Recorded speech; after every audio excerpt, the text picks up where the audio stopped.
तो नमस्कार प्रणाम भोजपुरिया भैया लोग और सब बताएं कैसे बानी रउआ सब है। उम्मीद करता नहीं रउआ सब ठीक ठाक होखा भैया और हमहू ठीक बानी। आज बहुत बढ़िया मैटर लेके उपस्थित बानी रउआ सबके बीच में कांवर गीत हिंदी ट्रैक पर भोजपुरी गाना।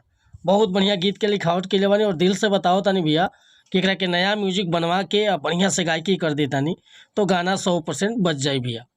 तो चलिए देर न करते हुए मैटर के शुरुआत कइल जा कि आखिर कैसे गावे के बा, का एकर धुन बा, का लय बा।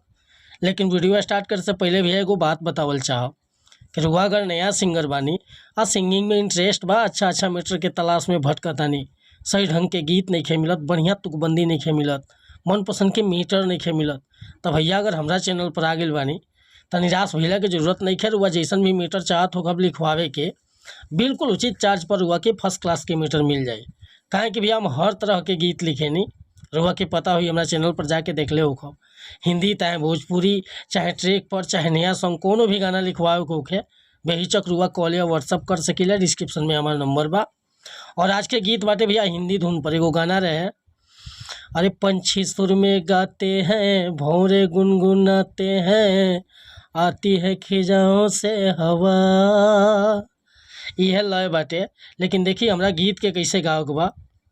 अरे भइल मन पावन चढ़ल बावे सावन, रिम झिम बरी से फुहार फुहार।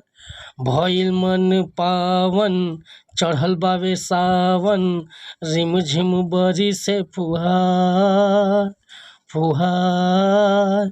लेके कंवरवा चली देवा घरवा, बनल बावे राजा जी विचार, हाँ बनल बावे सैया जी विचार। भइल मन पावन चढ़ल बावे सावन, रिम झिम बरी से फुहार फुहार।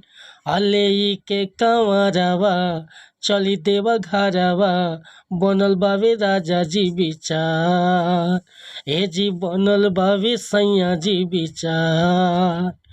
तो भैया ये मुखड़ा लेकर वह सबके बीच में उपस्थित रहनी है।